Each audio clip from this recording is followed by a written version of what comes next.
but I think that they're entitled, and that entitlement comes from a supremacy, a white supremacy.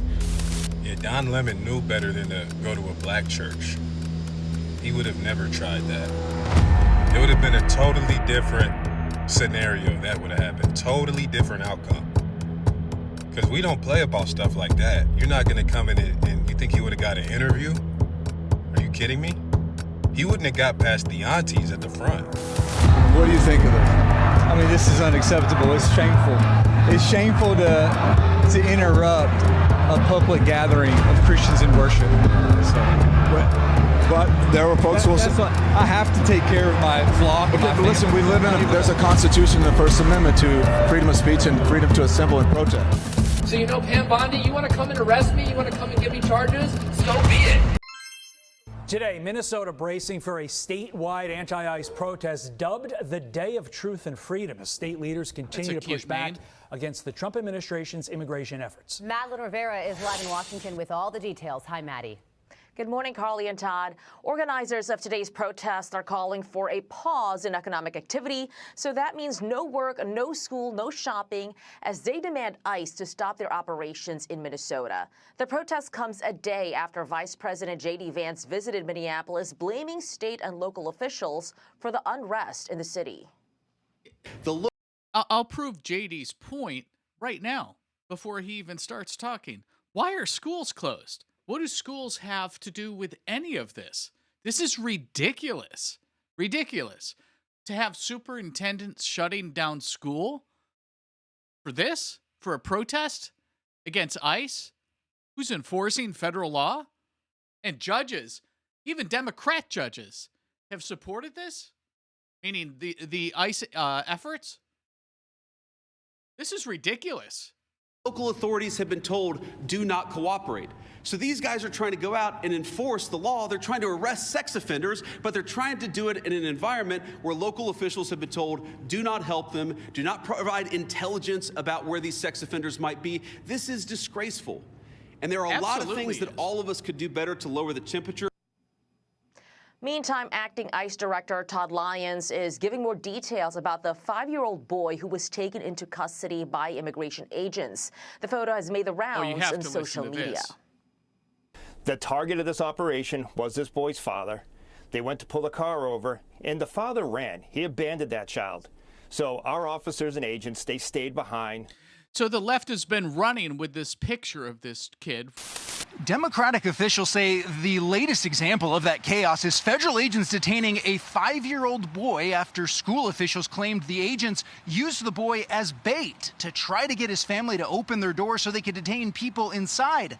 Those claims went viral with posts like this from Kamala Harris saying, Leon Ramos is just a baby. He should be at home with his family, not used as bait by ICE and held in a Texas detention center. I am outraged, and you should be too. That's what we're dealing with. This is the level of lunacy that we're dealing with, and the lies that we're dealing with, and the coordination that we're dealing with. You see local and state officials coordinating to shut down schools, to shut down businesses and government on a day of freedom where they want to protest against ICE. ICE needs to put permanent offices there and send permanent officers there. Because this level of lunacy just won't get fixed in a month. This is going to take years. Years. And incidentally, why are we not talking about the fraud?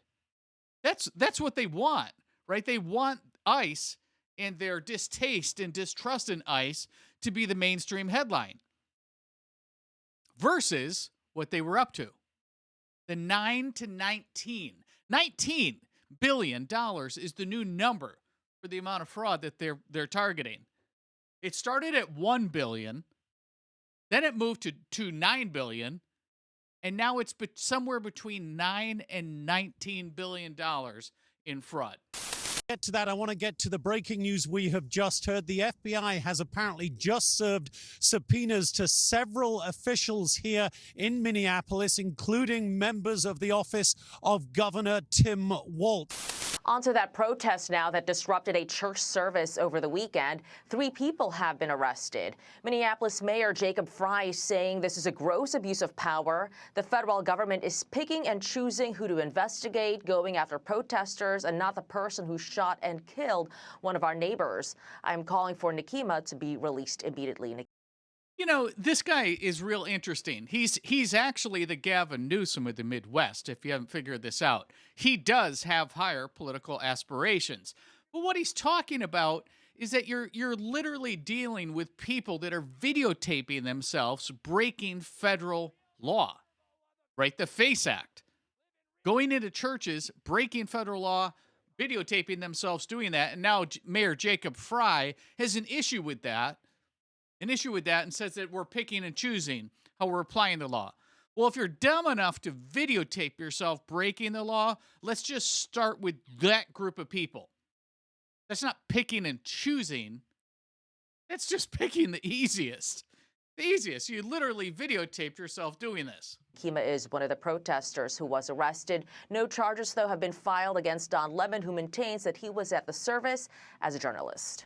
And incidentally, the judge that did not choose to sign off on the arrest orders, the local judge, Minnesota judge, for the referral that Pam Bondi's Department of Justice made, well, guess who the in-law is, right? It's 2 steps to the left.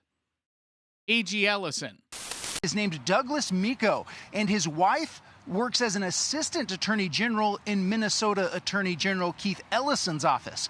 A source close to U.S. Attorney General Pam Bondi tells Fox the AG is enraged at the magistrate judge's decision and says DOJ is still pursuing charges against additional individuals related to that protest.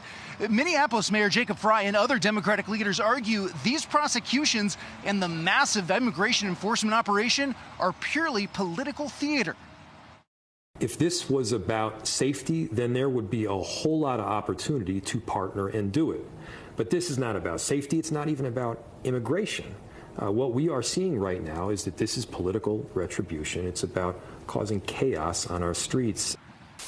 Second reporting. We're here to arrest a child,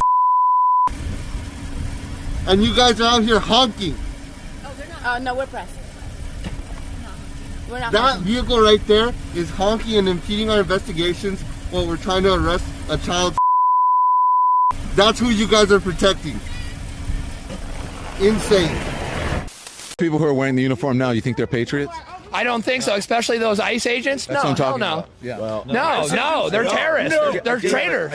Thank you guys. Thank you for your service. I appreciate it. Today we had the honor to protest with Nikima Armstrong and the Racial Justice Network. Just like Jesus did, we went into that church and we flipped tables peacefully. Where are you? Where are you? Where are you? Where are your people? Why are you not at Whipple every day fighting for the humanity, standing for our people? Where are you? You drink your coffee, you got your jewelry, you have your nice clothes, but what do you do? What do you do to stand for your Somali and Latino communities? I'm not going to comment. You have no comment, exactly. As you can see, all these pretend Christians, all these comfortable white people who are living lavish, comfortable lives while children are dragged into concentration camps. You're living real life, nice lives with your lattes, doing absolutely nothing for your Latino and Somali brothers and sisters. You come here to a man wearing a suit. Is a preacher? Did Jesus wear a suit? Did Jesus profit off the words? No! Jesus would dine with immigrants. Do not touch me. Touch me again and see what happens. Hey, you can't. You are a fake Christian. And I do want to correct something that was said in the beginning. We did not rush into that church. We actually went and sat down and participated in the service. And after the pastor prayed, that is when I stood up and asked him a question in response to his prayer. And Walk up in there. We'll bring her in. She'll stand off to the side. I know this one because I can do it.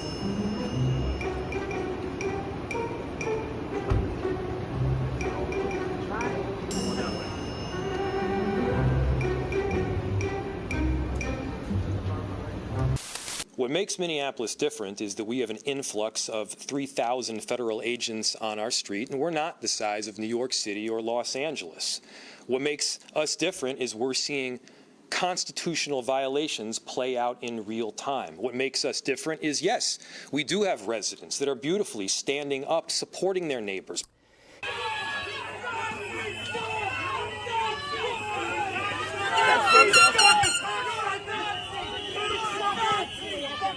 You and your elected officials, the leadership of Minnesota, are now being subpoenaed for coordinating anti-ICE efforts, and you're also being investigated for $9+ billion of coordinated fraud. That's what makes you different. It's not that it's snowing today. It's not that it's, a bad weather forecast. It's not anything. ICE is there because criminals are there, and criminals are there because fraud is taking place. In 2019, she entered Congress with a reported negative net worth. Then there was a reported change in household net worth from $42.44 up to $25 million from 2022 to 2023, all tied to her husband's political consulting firm, Rose Lake Capital, which does a lot of business with Democrat-aligned organizations. Do you find this here? In 2019, she entered Congress with a reported negative net worth. Then there was a reported change in household net worth from $42.44 up to $25 million from 2022 to 2023, all tied to her husband's political consulting firm, Rose Lake Capital, which does a lot of business with Democrat-aligned organizations. Actually, this screen here from Fox News is inaccurate because when Representative Ilhan Omar entered Congress, according to her official financial disclosure, she was negative net worth when she entered. She was $55,000 in the hole because she had student loans. So she didn't have just $2.44 to her name, or $42 rather, up to what they were saying here. That was actually the valuation of the consulting firm that her husband ran. She personally was $55,000 in the hole. And then you see here, right, within just 18 months after entering Congress, she went from negative $55,000 up to $30 million. So combining all of this, why are we in Minnesota right now? Because we have public officials that are on the dole. We have public officials that are coordinating with Antifa. And we have public officials that are coordinating to break federal law and protecting people that are storming churches. So that's why we're in Minnesota. But why are we talking about ICE? We're talking about ICE because we're playing right into the Democrats' playbook. Because the longer we talk about ICE and the longer that they coordinate state days, right, to celebrate their freedoms and stand up to the federal agents who are enforcing federal law, those days, like today, the more we talk about that, the less we're talking about the fraud. The fraud that Ilhan Omar is and has partaked in. The fraud that Tim Walz is and has partaked in. The fraud at the beginning of the story that Mayor Jacob Frey, who's leading Minneapolis, the fraud that not only he is personally, but the potential fraud that he may be involved in.